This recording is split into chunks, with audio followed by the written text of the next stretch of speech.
Good evening sir. Good evening sir. Good evening sir. Thank you sir. अपना introduction दे दीजिए। Sir मेरा नाम हार्दिक देवकर है। मेरे पिताजी का नाम मेरी माताजी का नाम उज्ज्वला देवकर है। मैं सर इंदौर से ही बिलोंग करता हूँ। मेरी प्रारंभिक शिक्षा भी इंदौर से ही हुई है एवं मैंने अपना एलएलबी भी शासकीय विधि महाविद्यालय इंदौर से ही कंप्लीट किया है सर 2021। अच्छा ये बताइए, जी सर। आपने इंजीनियरिंग करी उसके बाद एलएलबी की है जी सर। ना? तो ऐसा अचानक से कैसे शिफ्ट हो सर गया? इंजीनियरिंग के बाद मैंने लोक सेवा एग्ज़ाम की तैयारी करी, तो उस दौरान सर पॉलिटी और गवर्नेंस जैसे सब्जेक्ट पढ़ने का मौका मिला। और सर जो टीचर्स थे वो भी एडवोकेट्स थे, तो मैं इन सब्जेक्ट से काफ़ी प्रभावित था। उसके बाद सर समय की उपलब्धता के बाद मुझे ऐसा लगा कि एलएलबी करना चाहिए, तो सर मैंने किया एलएलबी। अच्छा, सिटीजनशिप एक्वायर करने के कौन से तरीके हैं? सर 5 तरीक़ों से अपनाई जा सकती है वो, बताइए। बाय रजिस्ट्रेशन, बाय नेचुरलाइजेशन और अच्छा ये बताइए, अगर किसी राज्य को अपना नाम परिवर्तन करना है जी सर। तो उसका क्या मेथड होगा? सर राज्य को नाम परिवर्तन तो सर एक बार इस सेंटर की कंसेंट लेना ज़रूरी है सर उसमें। अमेंडमेंट कैसा होगा? अमेंडमेंट की जानकारी 368 के थ्रू? 368 के थ्रू नहीं होगा सर अमेंडमेंट। नहीं होगा। जी सर। अच्छा, आप किताबें पढ़ते हैं, जी सर। बताइए आप कौन सी किताबें पढ़ते हैं, किस तरह की? सर मैं बायोग्राफी और ऑटोबायोग्राफी पढ़ता हूँ। किसकी बायोग्राफी आपने पढ़ी है? सर मैं अभी शिवाजी की पढ़ रहा हूँ एक। अच्छा, जी सर। अटक से कटक तक क्या है जी ये? सर। सर पेशवाओं का एक एजेंडा था, हम्म। स्पेशली बालाजी पेशवा का था। उनका ऑब्जेक्टिव था कि जो स्वराज है वो अटक से कटक तक, अटक सर मतलब नॉर्थ इंडिया, और कटक बोले तो पूरा वेस्टर्न और साउथ इंडिया तक। तो अटक से कटक तक था, ये रियल है कि एक? सर आ गया था जब मराठा एम्पायर जब डिक्लाइन पे था और ब्रिटिश का एडवेंट हो रहा था, उस टाइम पे सर आ गया था इतना मैप अच्छा, में। मराठा एम्पायर एक्सपांशन हो चुका था। ठीक है। अच्छा, national youth policy, Madhya Pradesh की स्टेट यूथ पॉलिसी आई है लास्ट ईयर, जी सर। उसमें यूथ का क्राइटेरिया क्या है, किसे यूथ बोलेंगे? सर इसकी जानकारी नहीं है। ठीक सर। लोग पब्लिक सर्वेंट की क्या डेफिनेशन है?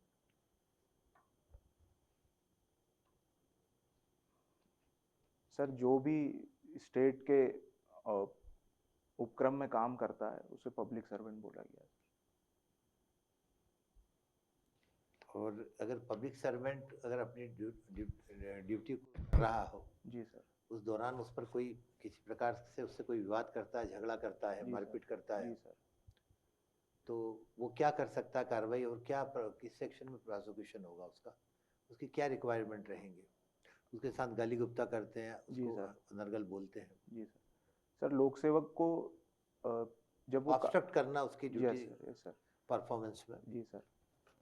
आईपीसी में सर सेक्शन है उसके अराउंड, एग्जैक्ट सेक्शन तो नहीं याद, बाकी रेंज सर उसकी 182, 183, 184 से चलती है सर। वहाँ पे उनके प्रोविजंस दिए हुए हैं। अगर उसको उसके किसी ऑर्डर उसने प्रोमोलिगेट किया है तो उसमें अगर ऑब्स्ट्रक्ट करते हैं तो 188 का प्रोविजन है सर आईपीसी में।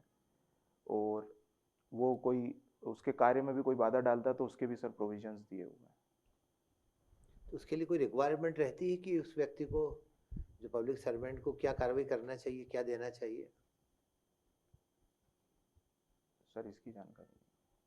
उसको लेखी आवेदन देना चाहिए, ऐसा कुछ है? हाँ सर, उसको पुलिस में आवेदन देना पड़ेगा कि उसके साथ ऐसी ऐसी घटना हुई है, तो उसको लोक सेवक कंसिडर करके कार्रवाई की जाएगी सर। ये कर्फ्यू और ये जो आदेश दिए जाते हैं, ये जी कौन सी सेक्शन में और कौन देता है? सर, ये 133 और 144 सीआरपीसी में इनके बारे में प्रोविजंस है, और एग्जीक्यूटिव मजिस्ट्रेट की बात करी गई है। 133 में सर कंडीशनल ऑर्डर है, और 144 में एप्रीहेंडेड डेंजर को लेके इमीडिएट ऑर्डर। कर्फ्यू का ऑर्डर किया, इसको कोई वायलेट करता है तो कौन से सेक्शन में प्रोसिक्यूशन होगा? सर इसका 186 आई गेस वो वाली रेंज ही है सर, 186 188 में।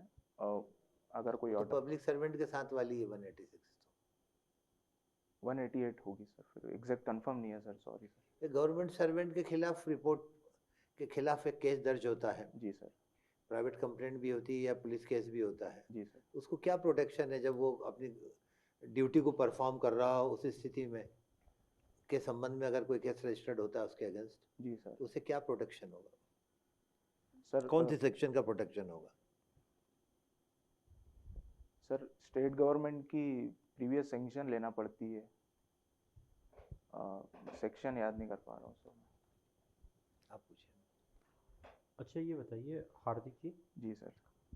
समझिए पहले आप देखते थे जो पेन से लिखा जाता था वो उस टाइप की निब वाले पेनों से लिखा जाता था, जी सर। तो एक इंक पॉट हुआ करते थे। जी सर। समझो आप इंक पॉट लेके गए जी सर। और आप गए हैं टॉयलेट करने, जी सर। आपके बगल जो आपका दोस्त है वो आपके इंक पॉट से इंक चुरा लेता है आपकी, जी सर। कौन सा अपराध किया उसने? Sir theft. थेफ्ट हो गया?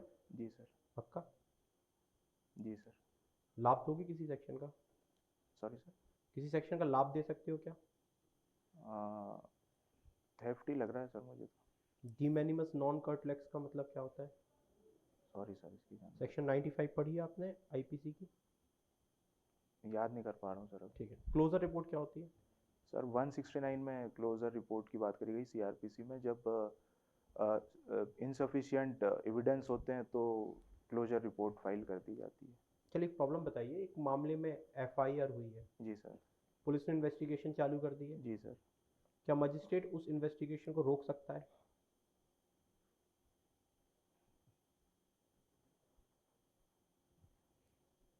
मजिस्ट्रेट सर नहीं रोक पाएगा सर अभी। क्यों?